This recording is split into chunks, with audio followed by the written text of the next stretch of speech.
That must mean it's another Thursday night. Welcome to the Indie Escape Network presents The Sticky Microphone with your hosts, Wendy, Sierra, and with select cast and crew from The Only Ones and Jamie. I am not forgetting you, don't worry, with our lovely co-host, Jamie Hill, as well from Skinamarink. Good evening, guys. Hi, guys. Good evening. It's good. So, Jamie, I don't know if you know this. I posted, although I don't think anybody cared.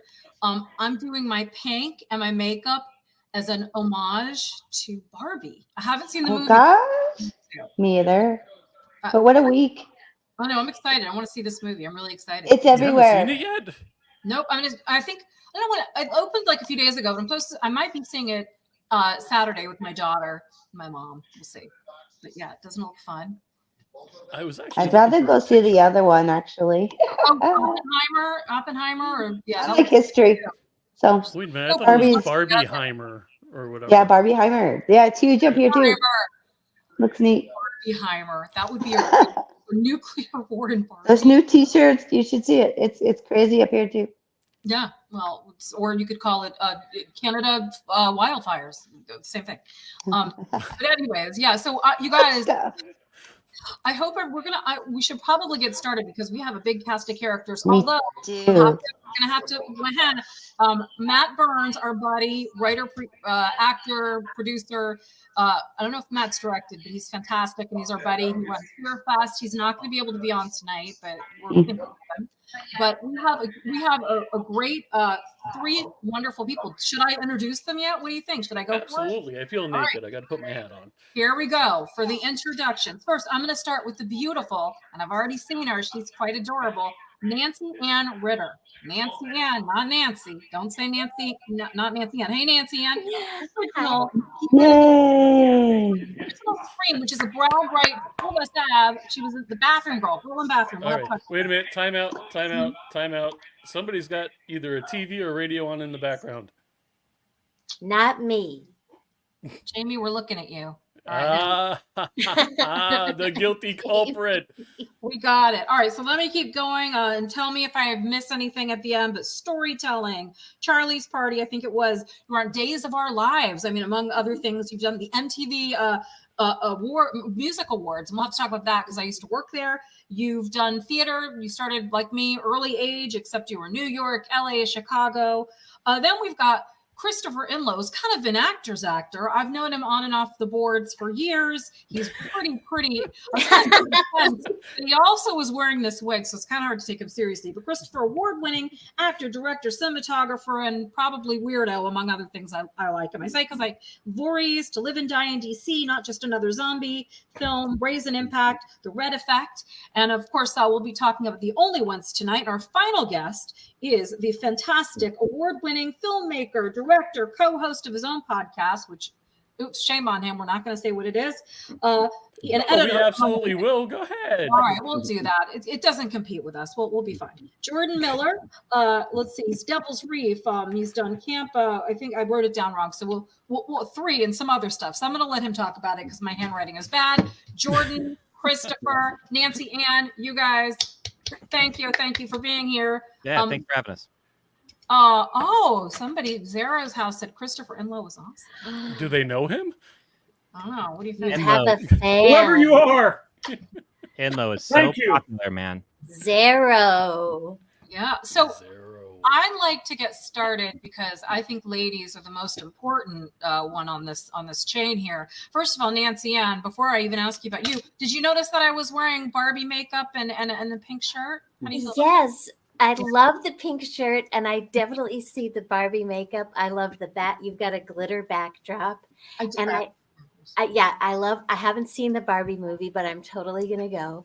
And I have to say my parents are asleep, like not behind me, but my dad's first name is Wendell, but he goes by Wendy. Oh, that's funny. Well, Nancy Ann, I'd love to kind of, ask you some questions, but let me start by maybe you can give us a little abridged version of your road to where you are, because you have an interesting background in theater. Go ahead. What's this journey been like for you? Sure. Well, I grew up in Alexandria, just outside of Washington, D.C., and Washington, D.C. has a great professional theater community. And so I saw professional production of The King and I with Yul Brynner, who was the original king in The King and I. And I remember saying to my mom, how did those people get up on stage? I want to be there. And so I first started doing children's theater in my little neighborhood, and then community theater with amazing actors, and then started doing professional theater because I went to Duke Ellington School of the Arts, which is a high school for the performing arts, like the Fame High School in New York. And a lot of professional directors, when they needed teenage kids for their plays, would start auditioning us. So I got to my first professional plays were at the Kennedy Center. And then from there, just more and more professional stuff in DC, and having the performing arts immersive experience with academics, and then every day 1 to 5 for all the acting classes. And then to Northwestern University in Chicago, which has a great theater program. And then surprisingly, I was such a purist, I thought I would just go straight to New York and stay with theater. And my acting teacher at Northwestern was really encouraging to also add film and TV to the mix. So I went to LA, and it took me, because of growing up doing theater since I was 9, I still feel more comfortable on stage, but doing Jordan Miller, our writer and director, really helped make me feel so comfortable on the set of The Only Ones. Scream was my first movie in LA, and I remember Wes Craven coming in when we were doing our little bathroom scene, and he came in to the bathroom and they were doing my close-ups, and Wes was like, "You look grotesque." He said, "You look like you're," I loved it. And he goes, "It looks like," Jordan had already, and Christopher know this, but he was like, "You look like you're playing to a Broadway theater of 1,000 people." And he just kept saying, "Shave it, shave it, shave it," because he knew it was my first movie. And so it's been just had a bad marriage where I wasn't acting for a long time. My ex-husband was physically abusive. So the film and TV is still so exciting for me, just to try to get as simple and as natural as I can in front of the camera, and still feeling comfortable to create my whatever character I'm doing. So it's just been doing Jordan's film and a few other indie films that I just completed, just have been really fun and challenges for me. I don't think I'll ever get to where, no actor gets to. But yeah, I just want to keep doing it till the day I die, and just try and get better and better. And yeah, it was great working with Christopher, plays my husband in the movie The Only Ones, and he was great getting to work opposite a great actor like Christopher, and any other great actors just challenges me to be the best that I can be. And so that's a shortened version of everything. You summed up 25 years, and you did a fantastic job. And Chris was a lucky guy for having you as a wife. Nice. Yeah.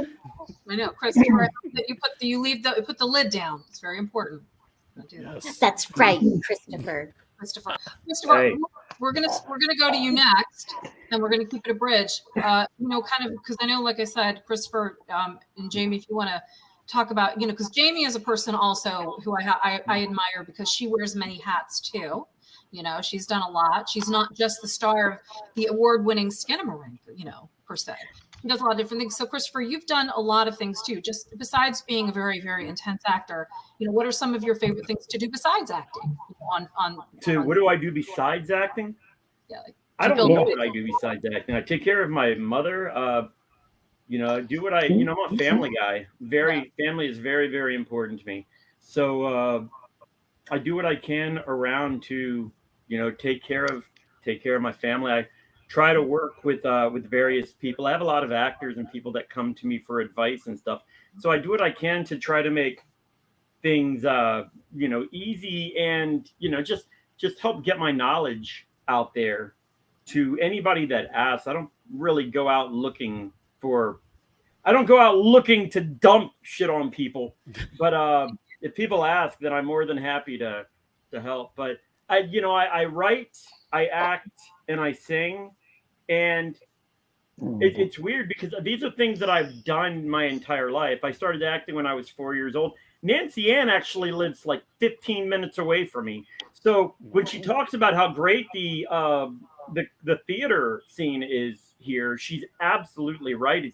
We've got a wonderful scene in the DC metropolitan area, and she was part of it. I was part of it, and but yeah, I don't know. I'm like a grown up version of the little kid. I do the same things, same exact things that I did when I was like a little kid, except I'm a little better at them now. Just a smidgen. I have a little more training than I did back then. But yeah, voice work like Jaime and Nancy Ann, and yeah, I love to just do what I do.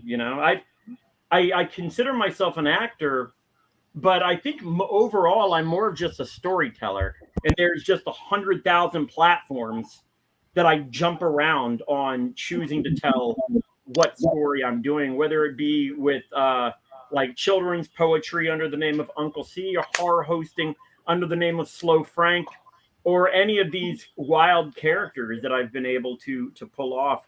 Writing stories. I've got a rough draft of a book that I need to get back to. I mean, the book is done. I just got to, do what I got to do and jump on the next draft. I've got tons of scripts that I've written.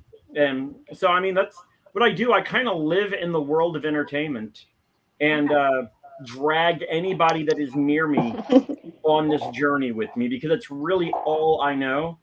So I know it can become very annoying to the people around me. I would hate to get in your head. I would think it would be a dangerous place to be. What's that?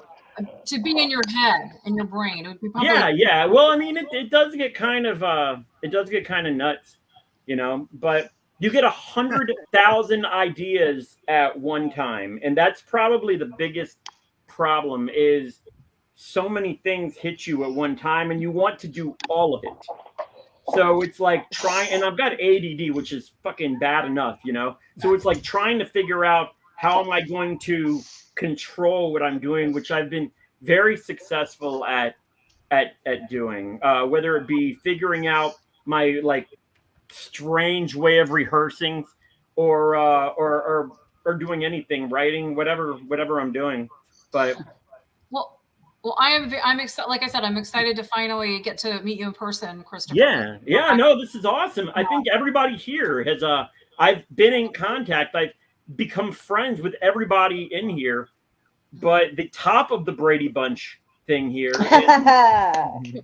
like, are we friends? Where's my muffin basket? Hi. Yeah. Hi. ADHD. And somebody said that ADHD. This is Sean's. It's a blessing and a curse. It is, Sean. ADD is a blessing and a curse. But like when you do things enough, anything that you do it enough, you're going to figure out ways to get past certain things. So, well, after we talk to Jordan for a minute, we'll have to check in with Jaime, because Jamie's very big on mental health and mental health. I'm biting. I'm waiting. I want to hear Jordan, but I'm biting the ADHD. I see. But before we do that, really fast, of course. Hello, Jordan. Red carpet, Jordan. I've been talking to you. This is kind of your baby. Why don't you tell us about it? Yeah. The Only Ones is kind of my baby. It's a film that Matt Burns, who couldn't join us tonight, came to me with like the basic idea of like a really unconventional slasher film that was more about like internal destruction rather than external destruction. Like rather than having like a traditional killer in the woods pick off your cast one by one, what if we could set something in motion in which our cast destroyed themselves? And it's sort of a dark comedy, sort of a thriller drama. It's like a kind of a lot of things. And I thought, and we talked about the idea. I gave him like 90 pages and we started putting this whole thing together. So this is a movie that I wrote, directed, to keep my budget low. I shot the film also. I'm editing the film, and I'm stopping it there. I'm the buck. Again, not enough hats, man. You need to strive harder, work harder. Come on, man. What's wrong I believe cookies and the DVDs at the same time. Hey, I believe fully, both literally and metaphorically, in wearing many hats. So Well, I like them. I mean, hats are good. But so Jamie, before we move on, I mean, like, you want to kind of give us about mental health on set, since we kind of talked about that a little bit with Christopher kind of bringing that up. Yeah, that's definitely become something for me up in Canada, especially we're in Alberta. We've had lots of different sets and films up here lately. If you watch Jurassic Park, that's like here, and same with Ghostbusters. So the mental health idea, and whether it's in a film or on set, and the crew and the cast, even with the topic, I'm intrigued by everything that you guys talk about, because it really can, our emotions display something to our viewers. We also do feel things, and so do the crew. They're watching something, even though they know it's not real. We all know it's not real, but in the moment, our brains just react in certain ways. And you know what? I have to comment on the other part, the ADHD, the neurodivergence. I am too. I think that expands these talents that we have. It is, as we were told in the chat, it is a curse at times, but if you can wrangle that thing, it's your superpower. So I think the mental health aspect of everything, but especially on set, because there's so much happening, really needs to be looked at all the time, and it's just being looked at now. And I love that it's in films. So when Jordan said that this movie is about self-destruction, I love that. Like, I love Skinamarink because it's got a mental health there. And, I couldn't say no. It was important. I have to discuss trauma. Yeah. There's so many things that can come from that. And to see that there's another movie coming that's going to talk about our inner pain and our inner destruction. And, you do got to put a comedy clip on it too, because I've done some horror comedies up here with some friends. And that's true. You put a little giggle in there, and it's you're able to kind of give people an idea of really what's happening in mental health, and show them what it could look like, so people would understand a bit more. Yeah, absolutely. I mean, that is exactly what the film is about too. I mean, it has major elements of the characters who are, like you said, destroying themselves, but there's levity there. It's not completely a comedy, but we wanted to take things that slasher films don't really do, which is usually popular, like maybe more traditional slashers anyway, would populate the cast with really autonomous characters who are more fleshed out and have trauma that they're dealing with. But then we don't water that down with now they just have to escape an axe killer. We take that all the way to the end of the line. Like, that is the destructive element of the whole thing too. And we've got characters who are going through massive trauma, and like the main character in the film, her whole arc is overcoming her trauma to be able to relate on a personal level with her partner. Interesting. Yeah. So I have to interrupt. I'm sorry, guys, because I want to play the trailer more than once. I think this would be a great time to play the trailer, if I may. Guys, what do you think? Please. Yeah. All right, let's do this. Death is the ultimate shared human experience, right? The great cosmic inevitability. And if we didn't try to resist inevitability, then we could all end up going crazy and killing each other. Thank you. Wouldn't want that, now would we? This was supposed to be a therapeutic weekend. This was supposed to be something that we could control. We are in a kill or be killed situation. Something happened here, and we have to make sure it doesn't happen to anyone else. Namely us. Go and piss the wrong guy off in the woods, and you are done for, man. Valerie thinks anything where people die is cool. That's because dying is cool.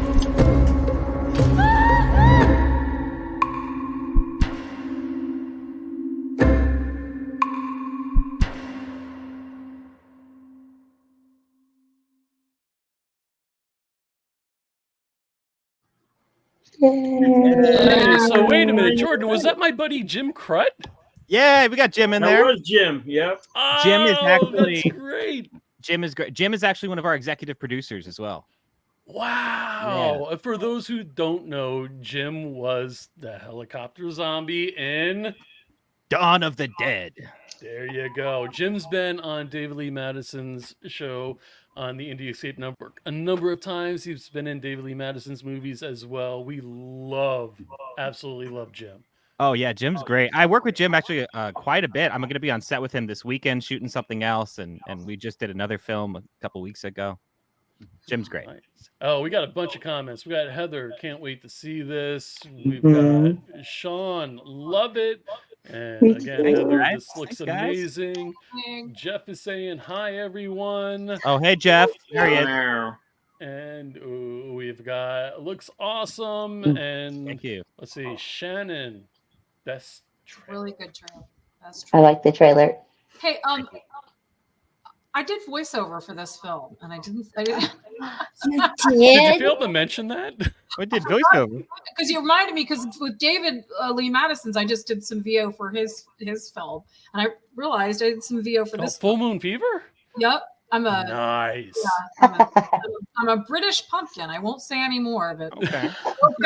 Oh, I know what that's about. I do every voice, you know. A British pumpkin. Well, I think I did. I might have Scottished it out or Eastendered it out a little bit. You know, something. But yeah, so I just, Cockney pumpkin it is. Yeah. You know, Cockney pumpkin. Cockney pumpkin. I mean, I feel like they're from the pumpkin patch. They have like the rural accent, you know. They're from Well, I usually play the New Jersey pumpkin. Oh my God! Like it's Halloween already. Oh, are you serious with the carving? Oh my God! I'm schwitzing over here. I'm trying to. I'm sorry. I said it was a Yiddish. I've never played a pumpkin before. Yeah. So anyways, yeah, I'm excited to see it because also I'm just curious where my voiceover fit in there somewhere. Yeah. Maybe somewhere. But yeah, this looks fantastic. I mean, the trailer looks amazing. I've seen it a few times before, and I hope you guys are proud of it. We're excited to see the finished product for sure. What should we look like? Everything was very well put together with it, with getting the cast together. Everybody worked together like really, really well. And of course, having a completed script is always nice too, you know? So we had a completed script. We got out there. Jordan knew what he wanted from the shots, which is always nice as well. I've been on a lot of sets where I was directing myself. And I actually, when it was funny, Nancy and I were able to get together, which was neat because we're so close together. And her playing my wife, we got to rehearse together a lot. So we had actually come up with this whole thing, and we get out there, and Jordan's like, we're walking in one direction. Jordan's like, yeah, it's great, but you got to do it from the other side, and this and this and this. So Jordan, I trashed your whole blocking. No, I kept at least one or two things from your whole deal. There's a couple things I liked, and we peppered it in there. No, it was actually, I remember that day so well, Jordan. It was fun to have rehearsed so much with Christopher and get that husband-wife dynamic and kind of that make the backstory richer and the relationship richer.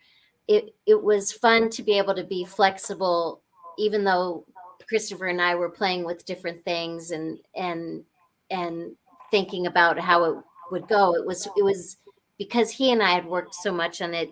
It was fun to then kind of rearrange the jigsaw puzzle pieces for how Jordan wanted it, how he saw it and wanted it to be done. So it wasn't, at first I was a little nervous, and then it was just easy, not easy, I wouldn't say, but just being flexible. And just it kind of organically was, I mean, I hope Jordan felt that way, but it wasn't hard to kind of fulfill how Jordan saw the scene. And I feel that. I mean, when directing that scene wasn't hard. It was like you guys made it very easy to direct, and I think it was because you guys spent that time rehearsing, and you guys you built the house already. Like you guys built that foundation, and all we had to do was rearrange some things. But you guys already understood what was happening and the dynamics of it all. So within that, we just had to just smooth some edges, redirect some things. Yeah. And so that's kind of what I love with theater. I know I was talking about earlier, you have an extended rehearsal period to try different things. And so having that rehearsal time with Christopher and then coming on set and Jordan letting us figure it out and rehearse it just on the day. It kind of felt like a mini truncated version of how you would rehearse for a play. So yeah. And we let the scenes play. Like when we did our takes, we didn't chop it up a lot. Like we really let the scene play out until we had to absolutely shift for camera reasons or blocking reasons, whatever you. But like we would let it play out all the way and go for it for numerous takes. Looks great. And we're you shot. And I'm sorry, because I know, like, again, you guys, like we talked about it. You're DC, you're Maryland. Yeah. Was this shot? And then I know there's some West Virginia folks that you guys kind of all work together. Where was this shot? The woodsy stuff. It was kind of shot all over the place. A lot of the woods in the main house location was in West Virginia, sort of near Shepherdstown, not far from there. And then we did a number of locations in Maryland, and even a day in Pennsylvania. Because, we're in the DMV and all this stuff is like 30 minutes from everything. Yeah. And Gainesville, Virginia. The rain. Oh, yeah. Centerville. Yeah. So there you go. We're a quad state production. Look at that. Oh, quad state production. Yeah. I don't know. For taxes, that's probably going to be a nightmare, but Is that like the tri-state area up in New York, New Jersey? Right. We should add a couple of scenes and just fill out the rest of the East Coast. Yeah, sure. What state that you could stand in? There's a place you could stand in. Isn't it near that? Like when you can the five. I thought that's in like the southwest, like the 4 points or whatever, right? 5 points like Ohio and Kentucky or something. Right. Pennsylvania, something like that. I was just curious. I don't know. I know what you're talking about. I just can't remember. That's the point where Satan himself was put back into hell, I believe. That's right. It's a portal. It's a portal. Right. You will go to hell or New Jersey, like we talked about. Right near New Jersey and New Jersey, hell, same thing. I mean, come on. Jersey gets a lot of. By the way, I don't know what I'm talking about. I'm not from. Yeah. You're maybe not want to visit there. There's like beautiful parts of Jersey, but like when people think of it, you're backtracking now. Okay, Canada's beautiful. Canada is beautiful. I love Canada. Do you live in Canada? I do. What part of Canada? I'm in Alberta. Alberta. I've been to Alberta. I get to go to the biggest mall in Canada right now. Well, actually, it's not anymore. What's the biggest mall in Canada? It's in Ontario now, but the biggest indoor mall is West Edmonton Mall. There's been a whole bunch of movies. There's like a Swayze movie in there. There's so many movies filmed in West Edmonton Mall. Does anybody know? That just made me think of something. I'm sorry, this has nothing to do with anything. But the biggest mall in America, is it out at the one in like Minnesota? Does anybody know? Yeah, it's Minneapolis, right? The Mall of America? Yes, is that what it is? The one with the roller coaster and everything? Yeah. I've been there once. They had when I went there, they had a full Legoland and like a roller coaster in there. It was crazy. They have the biggest ball of twine there too, right? Of all the things to remember it for, yes, the ball. The twine. Weird Al wrote a song about it, man. Come on. You go for the Legos. Carolina, and they have like there's a town, Roseville, where it's like the biggest frying pan in the world, and they cook a bunch of chickens on it or something. I'm like, that's dumb. They're saying Kentucky, Tennessee, Virginia, Tri-Point. Oh, okay. There it That's is. interesting. But there's one that's like 5, but it's all right. I don't know why. Terry just gave us know the what you're address. referring to as well. Yeah, Terry just gave us the address, so we're going to the Mall of America, everybody. Oh, all right. Back it up. We're going to 60 East Broadway, Bloomington, Minnesota. Joe, I think, won't the Indiascape Network pay for it for us? Yeah, it's tax absolutely. It's a tax write-off. Field trip. Field trip. Yes. Once we get enough credit, we can do that ball of twine. Thank the Lord. I gotta ask: am I on the bottom center of everybody's screen, or you are? Okay. You're the Alex. You're down there. You're the bottom center square. I feel like the puppet master. You know what I mean? Like I'm actually making Nancy Ann and Jordan talk. Oh, we gotta adjust that then. Hold on a second. Let me fix it. There you go. You can make Wendy and I talk now. Ta-da. All right. I moved you. Yeah. No. I'm not even gonna say anything. I'm on top now. Oh, you look pretty, Jamie. You're so gorgeous. Jaime, we sure do like that pretty smile. I like you so much. I like your smile. different West Virginia movie with Burt Reynolds and Yes, you got a party mouth. Yeah. I love the accents down there. You guys make day hearing you guys all these accents. There's so many. Oh, by the way, so you are the Alice of the Brady Bunch. You are. You're Alice. There is, so in Maryland, definitely Baltimore, and I'm like a big dialects person. So if I could ask, here we go. Hold on, Four Corners, which contains Utah, Colorado, Arizona, and New Mexico. There's a five corners. There's a five corner. A point. I'm almost positive of it. No, that person had it right. It's in The Simpsons. The five corners is a Simpsons joke. Really? Where it's like, they're like at a point and it just keeps going. There's like more states. Yeah. Thank you. Okay, so it was in The Simpsons. I was wrong. The Simpsons did it. So Jordan, you know what I'm saying? In Maryland, there's a specific dialect, like a Baltimore. Yeah. Specifically. I don't know if it goes outwards. The Balmer accent. Balmer. Balmer. It's kind of like this, and it's Baltimore. Like it's. I worked on that because it's very hard to do. That's an interesting one too. Yeah. I don't. Yeah. I say Baltimore too. I put the T right in there, right on in there. You know, I'm bold. I say put that T right in the middle of that word. But but it's Balmer. That's more of the accent. I don't really know what you call it, but yeah, it's sort of Warder. You know how they sometimes put that R and Warder and like R like Baltimore.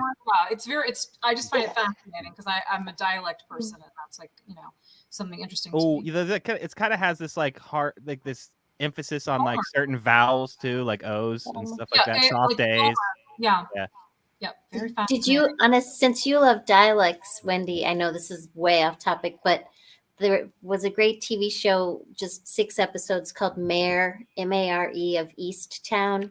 Yes, we had one of the stars on. You did. Who did you have? Oh, I'm drawing a blank. You're going to put me on the spot. Oh, that's okay. I can't remember. But it was on David Lee Madison's show. But yes, she was on David Lee Madison's show. If Wendy, since you love dialects, it's just one little region in Pennsylvania Delaware County, that has the funniest Pennsylvania accent I've ever heard. I think it's kind of like what we were talking, like sort of like it's like water, and is that kind of that? Yeah, like I think so. Yeah, I can't remember. I can't recall it, but I remember when I first was watching it, I was like, "What the fuck is Kate Winslet doing?" And I love her, but what was amazing was the fact that she could. Well, we've seen her do an American accent, but strip the British accent to the American accent, but then layer on this very specific Pennsylvania dialect was insane. I highly recommend the show. It's very interesting. I'm glad you mentioned that. Because I dialect coach sometimes, and I find that fascinating. I think that's And they all did it really well. She did it. Evan Peters. He's one of my. Oh, he's amazing. I'm blanking. The actors were really extraordinary. What's it called again? You have to. I want to remember. Mare, M-A-R-E, of Easttown. So East and EASTTOWN. Yeah. I'm going to watch that right after one of my favorites, which is Real Housewives of New Jersey. Mm-hmm. And that's really with New Jersey. Yeah, it's a great show. The acting is great. So. The acting, that one. The acting in The Only Ones, is amazing. To bring it back, it really is a great ensemble of actors, and I wasn't there. My scenes were with Christopher and a few of the other guys. So I'm so excited. I haven't seen the whole complete picture. So I'm so excited just because I thought the core actors that Jordan had just seemed amazing. And so I'm excited to see the whole thing. Oh, they were incredible. It was such like a pleasure casting this movie too, because I work on a lot of films, work mostly as a cinematographer, but I work on sound department a lot too.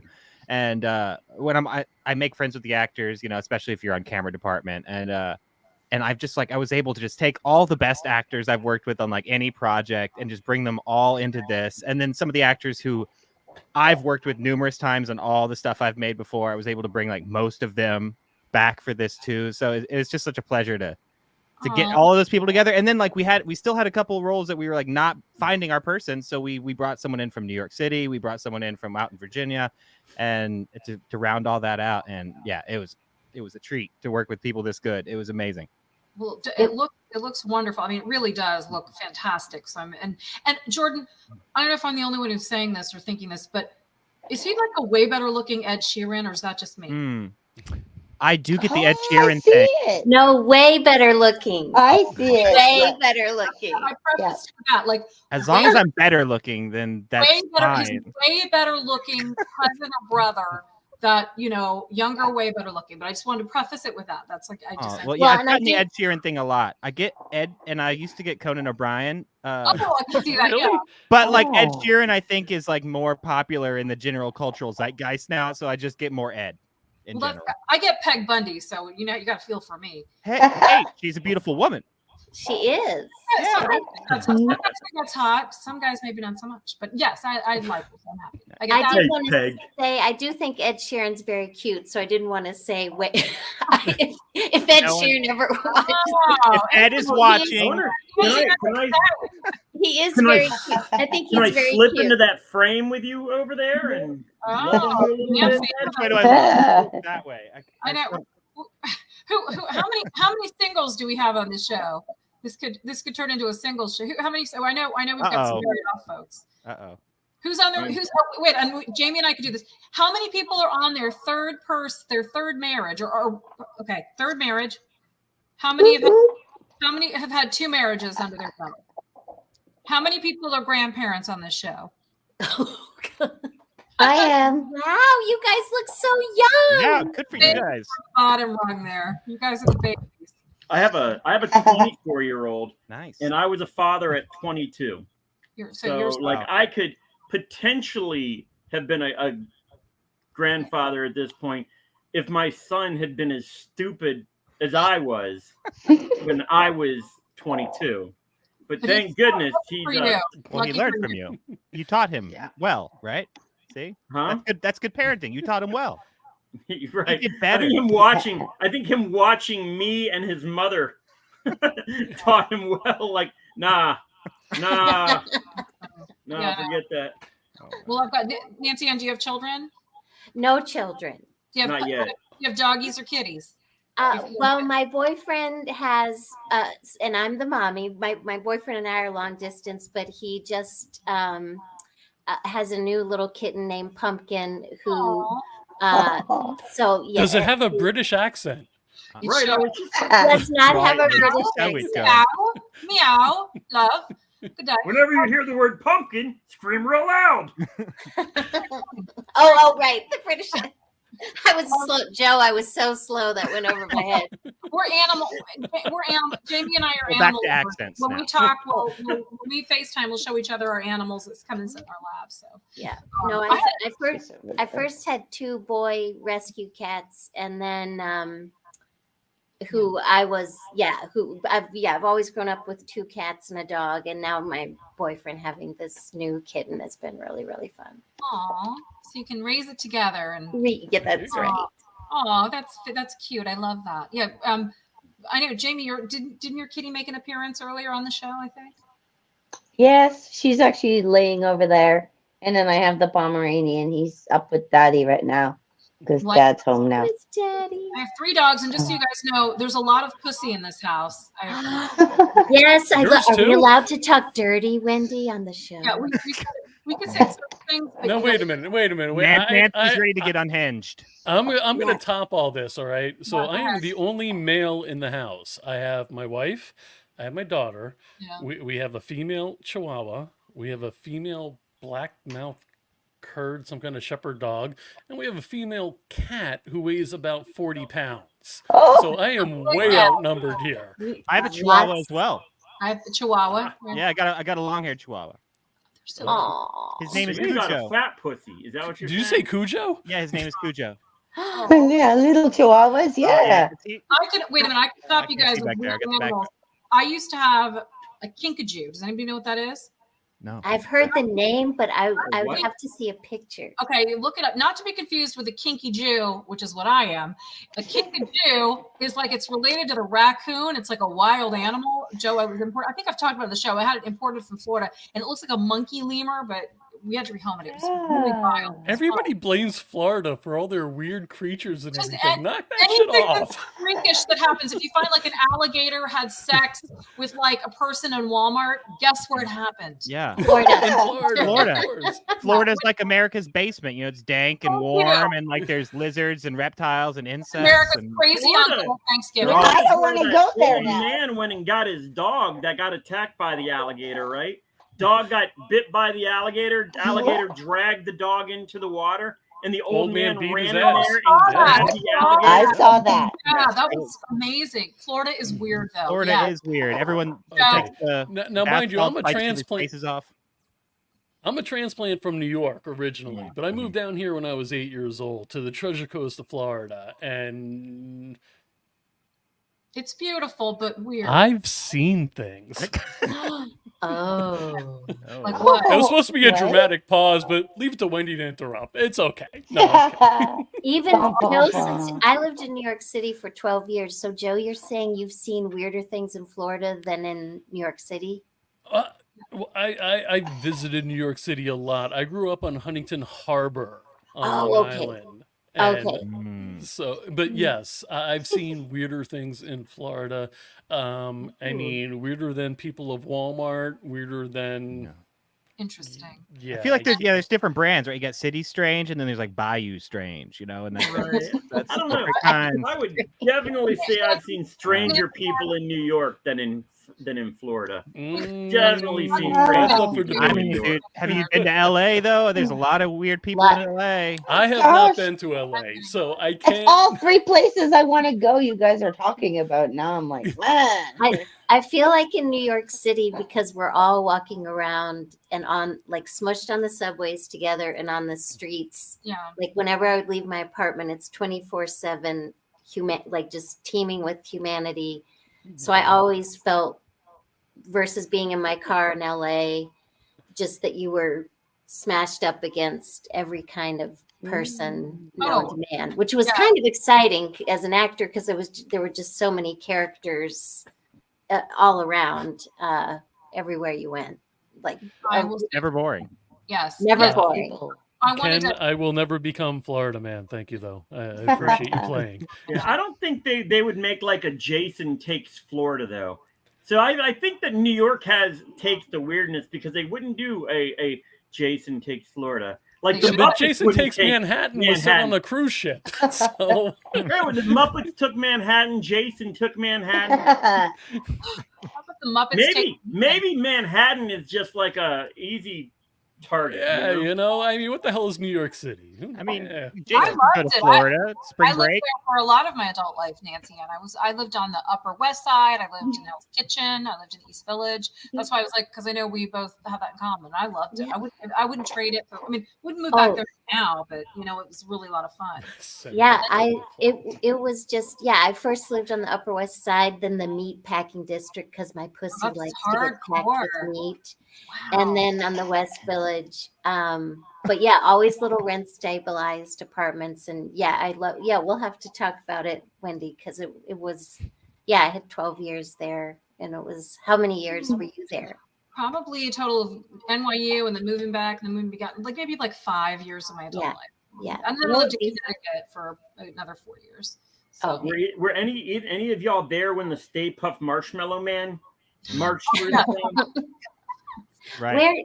Yes. So I know Great event where of '84. Yes. I talked to that guy.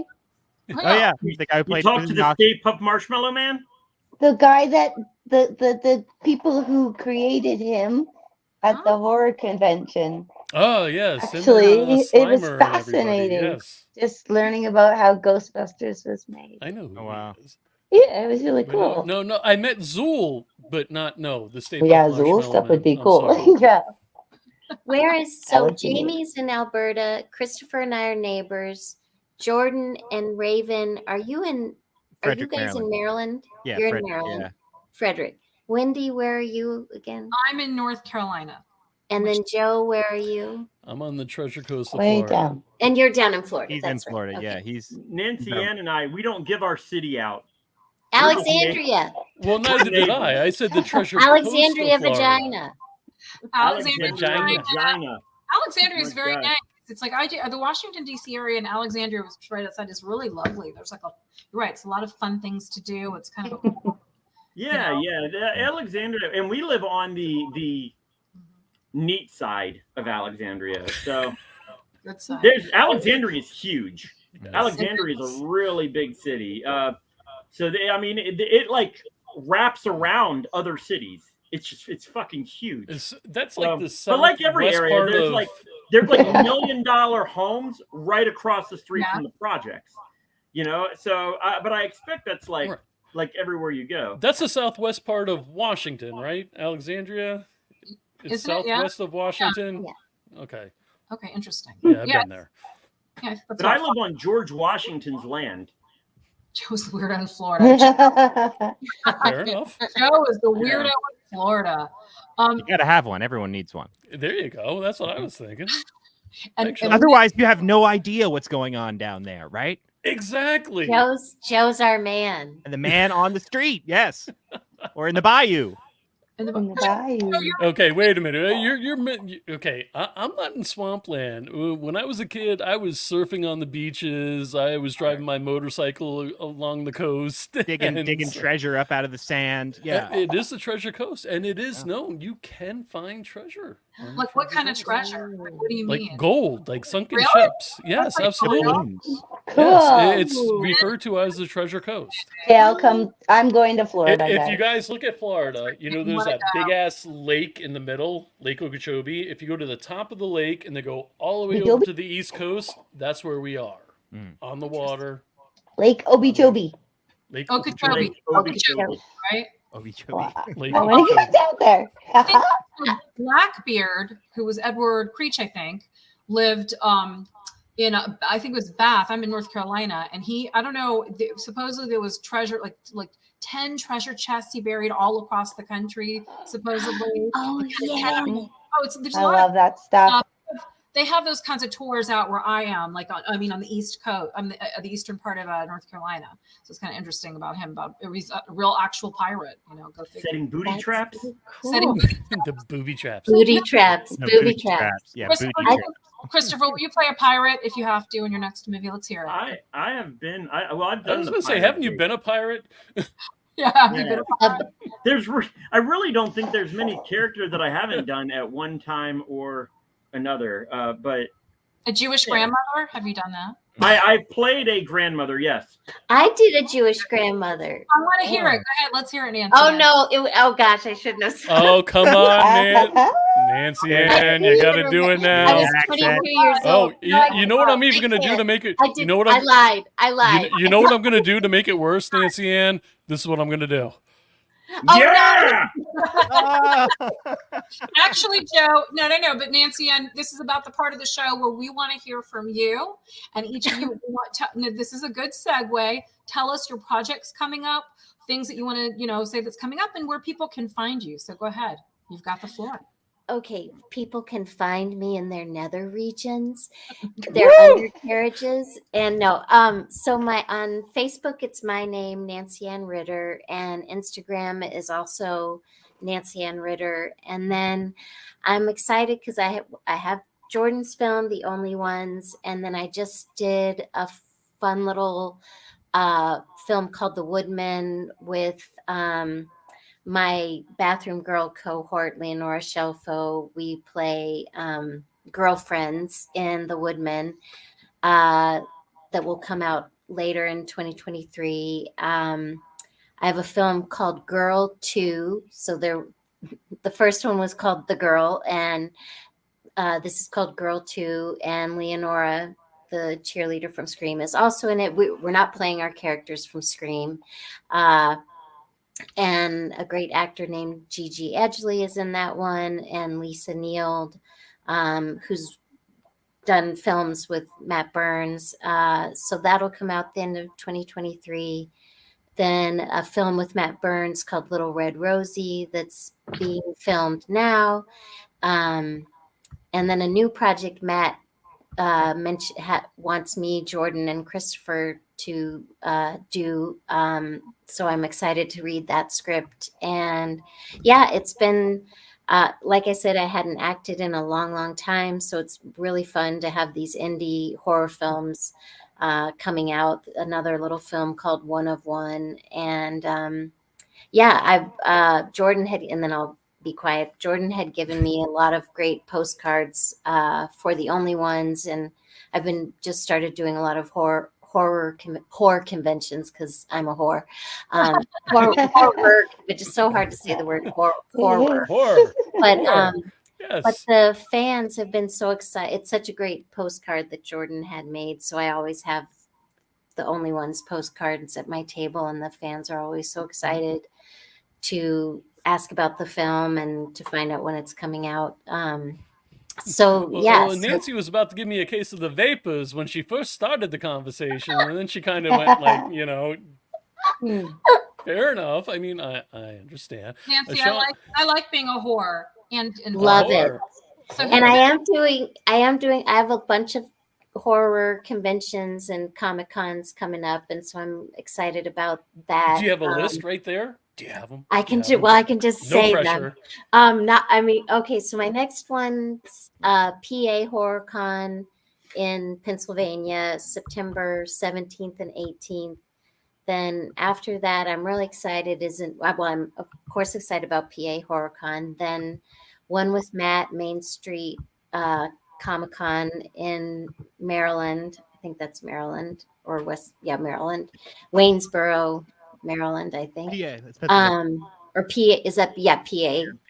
And then Atomic Monster Weekend, October 27th to the 29th. And Jordan D. Wallace is going to be there since you had mentioned your dog is Cujo, I think. Yeah. That's got a lot of great horror. Tony Moran's going to be there. Michael Berryman. I'm the little girl, the little person on the totem pole is. Wait! I'm hitting buttons. Everything's going wrong here. And then Akron Comic Con in November, and then Cult Classic Convention in March, which is where I haven't seen Texas Chainsaw Massacre, which I'm dying to see, of course. Whoa! I know. I'm a horror. I'm a sorry. horror What? virgin. No. Nancy, you must see it. I will be over there in 30 minutes. Go help her out. I'm in Vermont right now. Massacre. I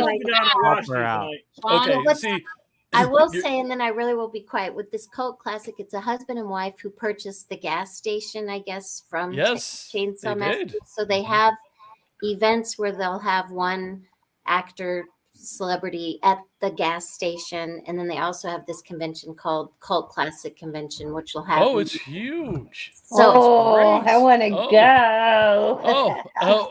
go. We've had coverage there for years, at Cult Classic. Yeah, it's phenomenal. It's a smaller convention, but it's intimate and so much fun, and it's a freaking blast. But for you telling me that you've never seen the original Texas Chainsaw Massacre, crazy. Well, I'm Nancy, in this. Ann, you got to. I know. Oh well, it's done. So this is okay, and then I'm getting tired of hearing myself. But at a convention, so they've made a little show, and I know I'm nobody, but it's called The Re-Education of Nancy Ann Ritter, and they made the show. They make me watch a horror film, like a couple horror films, and then they bring me on this little YouTube show with these fun two other guys. And so the next two that I have to come on the show to talk about are Texas Chainsaw Massacre and Evil Dead 2. That's my assignment, to watch those two and then come on the show, and the three of us talk about the shows. But I still haven't seen Nightmare on Elm. Like, people are always like, what do you think of Wes Craven's films? And I haven't seen Nightmare on Elm Street. So that's what the You see, the issue is our network is known for knowing everybody on the Texas Chainsaw Massacre crew. So John Dugan, who played Grandpa, I've been on set with him. He's been on our network a number of times. The Hitchhiker has been on a number of times. Is that Edwin McNeil? Yes, Ed McNeil. And then we had Jerry, I'm drawing a blank, the driver of the van. Man, I had a great night drinking a lot of beers with John Dugan. So did I, till 4 a.m. in the morning in a Yeah. suite. But not That only man that, can put him away. oh yeah, we did a charity event for the Texas chain for Jerry's 80th birthday last year. We did a charity event. Ed was there. Dugan was supposed to be there, but they had the van and the whole 9 yards. It was at the original freaking house. That's for his 80th birthday. So look that up if you can, or if you choose to, or if not, I'm just talking about my ass now. I'll shut up now. No, I will look it up for sure. Just so we can stay on track, let's get to Christopher. Sorry. It's okay, Joe. I'll flog you after the show. Christopher, we all love Texas Chainsaw. All right. What you doing? Where you going? How do we find you on social media? Well, you can find me on Facebook. You can find me on Instagram. You can find me on Twitter. It's all under Christopher Inlow. As for work, I recently wrapped up a short film called Bewilderment and Illumination that won Best Picture at a film festival in Tampa Bay, Florida. I'm working on a movie called Six. Kane Hodder and Bill Moseley are also in this. And sweet. That's a 6 different anthology, 6 stories. I just played and you can find this on YouTube. There's a show called Boogie, which is about a stuffed rabbit. It's a kid's show. And I played the grown-up version, the human form of the stuffed rabbit. So that was a lot of fun. Come November in Baltimore, the B&O Museum and Warner Brothers. Warner Brothers does its 60 live shows of Warner Brothers, The Polar Express. And I'll be playing the Ghost Hobo in that. This will be my 3rd year participating in this this production. You Can Breathe Now is a short film that's also on YouTube that you can watch. I don't speak in this at all. It's gotten a lot of really good reviews on the performances. The Last Night at Terrace Lanes. That's actually a film that Jordan and I worked on. We were both on hand for that, and that I think that's coming out probably later next year. This is not what I call aging gracefully, where I play a robber that basically steps on. I walk through a time warp, and every step I take, I age a year. So that's going to be coming out at the end of the year. I did a Walt Disney Pictures approved documentary with Family Film Productions called The Legacy of the Parent Trap. It's a documentary. I'm the on and off screen narrator. I was told that just came out, and you can find that online. I just wrapped up a film called Runaway. That's a short film. And of course, you've got The Only Ones, which we're all really looking forward to. And if you see the name Billy Fairchild out there, that is a name that I do some very vulgar stand-up comedy under. Go check that out. And I'm trying to get Slow Frank. I've been getting offers to bring Slow Frank onto different things and different platforms and shows. So do that. I'm also working on a children's book. I've been going back and forth with a publisher on that, and I was recently asked if I'd be interested in putting together an album and singing on an album, which I haven't done in 20 years. Wow! So good Lord, Christopher, yeah. I was proud of myself for putting on pants today, but evidently Lindsay, somebody's a show off. Jordan, I mean, hopefully you've done a little bit less, but we're still happy to hear all the things you've done. I'm not up to much. Don't worry about it. I'm just kidding.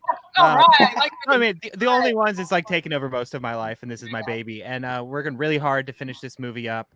We're gonna finish it up this year. Hopefully start doing festivals by the end of this year. I'm trying to be strategic about where we premiere, so it's gonna depend on a lot of things. But The Only Ones is the biggest thing coming. Besides that, there's also my previous short film 3. You can check that out on YouTube. It's on the Crypt TV YouTube channel. So you can just look up Crypt TV and 3, it'll come up. And that has Paul Cotman, who's also in The Only Ones, and it's got a bunch of other people who the same composer, Guillermo Pizarro, did that as well as Only Ones. As far as other things coming up, I was also cinematographer and editor and musical composer on a Western that's going to be coming out next year called Was Once a Hero, which should be a great film. We got John Carter Cash as our villain. We've got great actress Julie Cashmanian as one of our leads, and we've got Robert Carradine in it, and Darby Hinton is one of our leads. It's a really great, like more classic American Western. Yeah, The Only Ones is what I got cooking first and foremost. We can't wait to see it. And oh, the dog is here now. Oh, Yeah. David Toki's Madison! here. David Madison in the house. David is David. Hi, David. Is a sort of an icon, and I have to say this: Mhm. David is 6'7". Besides being, like a movie star and a writer, producer, actor, and stuff, but he used to be a bodyguard, which I find fascinating. And I was like, tell me some stories. He was, like, tell me how you were shot. And, who did you kick ass for? So that's just sort of something interesting. Not just a celebrity bodyguard. And he's a writer and director. He has Mr. Hush that's out. I mean, how many horror icons were in Mr. Hush? Yeah, a lot. Look right? it up. When you gonna cast us, David? David. Waiting on you, David. Yeah, David. I know, Well- and he looks like he could be a tough guy, but he's so darn nice. So whatever. That's how the I genre wouldn't- guys are most of the time. I you know? wouldn't stand toe to toe with him. I'm sorry. Right? I mean, I don't know. He could maybe fight. We'd have to see. But May- guys, I have to tell you, I loved getting to have you on. I'm hoping, sometimes when you get to have a show with these people, you're like, hey, let's work together. Put me in something. So I hope hopefully we'll cross paths and get to be in a project together somewhere. Sometime. I would love that. That'd be Seems like excellent. so much fun. It would be, and Peppy has to be in there too. Yeah. Yeah, Well- I'm coming down with Toki. No. We're Oh, that's working on right. something. David's in Canada he's right in now. Canada. Yeah, he went to Canada. Oh, that's right. Jamie's in Canada. Yeah, let's shoot in I'm- Canada. We'll do something. We shoot in Canada. You Oh bring my your gosh, that'd be dog. I'll fun. bring my dog. Oh, Great. Canada. Will he mount me since he's a Mountie? I'm sorry, what did you say? Okay, my Will face David- in it just turned bright red. Will Nancy David Ann, mount me Dave- since he's a Mountie? Mountain. I didn't lose my virginity till I was 28, so I'm really got Arrested Development. She's been making up for lost time. Yeah. 28, huh? I would really like to, before we finish this, can we do row, row, row your boat with the 3 different layers The rounds. Yeah, that we have here? I do it. I'm a singer, so I'm always up for singing. But Well, I mean, it's row, row, row your boat, so it's not like it's a very complicated song to sing. Wendy, Right. you and Nancy all right, Ann all right. started. So, do you want to do it? We'll do it, and then we'll end with it. Okay, ready, Nancy? And I'll Yeah. cue you guys in. Nancy Okay. Ann. Row, row, row, your boat gently Row, down to row, the row, row your boat. Row, There's row, there's row your life boat. goodbye. Merrily, merrily, merrily, It's not working. Merrily, That's like Girl Guide Camp all over again. That was the best thing that I've ever heard. That was really good. I Then laughed you were a so hard. wonderful singing partner. And no This is a rehearsal. very Yeah, Can it you was believe like, we didn't rehearse that? That's That was like Hamilton, but better. yeah. Oh, I wait. actually believe that was better than Hamilton, and I will die on that hill. Jordan, I gotta ask one question, brother. Yeah. The Kodak hat. Yeah. I love the Kodak hat. Yeah, so so- do I, man. That's like What does your vintage. shirt Yeah, say? man, it brings back memories, right? Bring back some Kodak moments. Yes. I'm What's your old enough to remember that, but whatever. Oh, Joe, What's I, your shirt say? I got my Jordan? whole start like doing. I mean, before I did movies and stuff, I shot film photography, and I spent like my whole youth in a dark room and stuff. So I love Oh. Kodak film. Interesting. Okay. I don't want you Very all cool. to think that I couldn't get my cherry popped before age 28. But I was For the raised, past, I was past on it. 5 minutes, I've been sitting here tormented. Like, I was why did it raised, take so long to get her but cherry? my mom popped? used to say, "Don't share your gift until you're married. Your Don't body share is." your cherry. Is that what she No, said? no, Don't share your gift. cherry. Don't share your cherry. I think Stephen King made a book and a movie about that. Yeah. I think it was did? called Carrie. Okay, which I haven't Dirty seen. pillows. Carrie. Don't let them touch your dirty pillows. I'm gonna laugh at you. Yeah. Nancy, I'm pretty sure that you probably have lots of people that hit on you, and I was curious, what did you say when they tried to to pop your cherry. What'd you say? You were 18-year-old Nancy Ann. What did you say? Excuse Get me, bent? Nancy, can I pop your cherry? What are you gonna say? It was a different time. Well, because I would get naked with these boys on the one night stands, and I would just say, "Oh, you can't put it in my vagina, but I can do everything else with you." I go down on you. But I'm still a virgin. You heard it here, folks, on the Indie Escape Network presents the sticky microphone. Now you know where it gets its name. I did at the Scream. Okay, I'm not trying to bring up Scream, but at the Scream rap party, I got really, really drunk, and I left the rap party with this guy, and I was naked. And naked? You left the party naked? No. I was naked in his bed, and I said, and I was naked, and I was like, I can do everything, but I can't have sex. And then I opened my eyes, and he had guns hanging all over his wall, and in my head I was like, please don't shoot up my pussy. But luckily he was very respectful. He was very respectful. All right, you open your eyes, and all of a sudden you're getting flooded. You know what I mean? Don't worry. That could have gone in a lot of different ways. Okay, I did during Scream another little hookup. The guy had his dick in my mouth, and he was laying, and I was sucking on it. I was like, I was like, just don't come in my mouth. Just don't come in my mouth. And then he exploded in my mouth, and I was like foaming at the mouth. Spit it. Shit shooting out of your nose. You look like a fucking rabid demon. Spit it out, Nancy. So I did do lots of hookups, but my brother-in-law was like, "You're a loser if you don't lose it before you're 30 years old." So then I finally did. Means you're less likely to be a disease person, and I don't think there's anything wrong with that. And good for you. And thank you for sharing. I know it was too much information. Right.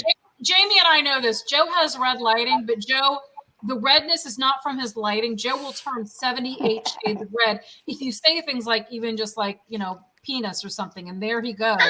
Right. Pecker. Yeah. Nobody warned you that Nancy Ann is just gonna just bombard you and shock you. I like how she's so sweet about it. That's how she gets you. She's got the sweet exterior and she's all cute. And I stuff. know, she's like, I was sucking this great big cock. And... Well, the first movie I mentioned from Stephen King was Carrie, and now, after the cock thing, she's got that whole Cujo drooling thing. Right, I right. understand. Hey, don't bring Cujo into this now. It's like I was laughing so hard that I shot nut out of my nose. One of my girlfriends one time asked how big, who was a boyfriend of mine, this was back in my 20s, how big he was. And I said, about this big. Wow. No way, Wendy. I mean, it wasn't. I just thought I was being funny. I even got titillated when you did that. Right. All right. Can you get kicked off? I'm sorry. I don't have any dick sucking stories to tell today. Oh, not today. I've heard them in the past, just not today. Not today. Well, that's interesting. I love that. So we always love a good dick sucking story on this network. But I want to tell you, you guys hang out. We're gonna have to end the show, but stay in our little green room there. Joe, do you want to outro the show after, or can you? Jamie, you might have to. I don't think Joe. I'm sorry. Who am I? Joe, all right. He's done. What show are we at? All right, Joe, just push the button. I'm going to end the show, guys. Hang out in the green room. Everybody, we want to thank you so much for joining us tonight on the Sticky Microphone and the Indie Escape Network. Be sure to check out our other shows. And Joe, go ahead, Joe. You see the blocks. See us on Facebook, TikTok, YouTube, Twitter, Instagram. See, you're making the same mistakes I normally make because you can't remember these damn things. I was doing that for Nancy Ann. Twitter and Instagram. Twitter. All right. So before we move out, first of all, I want to say I'm going to share the same Ouija board with Wendy that I did with David, since your little outfit tonight. If you guys didn't see Sunday's David Lee Madison's The End of the Night, we had 3 paranormal experts from, why am I drawing a blank on the foundation? The Warner Foundation? Okay. But anyway. Sunday show. Oh, I love that. I love it. I've seen that. I want that so badly. Oh my and Lord. What we're going to do one more time before we exit the show, if I may, is I'm going to play the trailer again, and then Good job. Exit. So everybody, thank you for joining us this evening. We greatly appreciate it. Again, please go to our socials, hit the like, subscribe, and all those buttons. Go to their movie as well. You guys have a Facebook page, right, for the movie? Yeah, we got a Facebook page. We got an Instagram. Yeah, you can go follow. Just look up The Only Ones movie. There you go. All right. Thank you again, everybody. Have a great evening. Thanks for having us. Death is the ultimate shared human experience, right? The great cosmic inevitability. And if we didn't try to resist inevitability, then we could all end up going crazy and killing each other. Thank you. Wouldn't want that, now would we? This was supposed to be a therapeutic weekend. This was supposed to be something that we could control. We are in a kill or be killed situation. Something happened here, and we have to make sure it doesn't happen to anyone else. Namely us. Go and piss the wrong guy off in the woods, and you are done for, man. Valerie thinks anything where people die is cool. That's because dying is cool.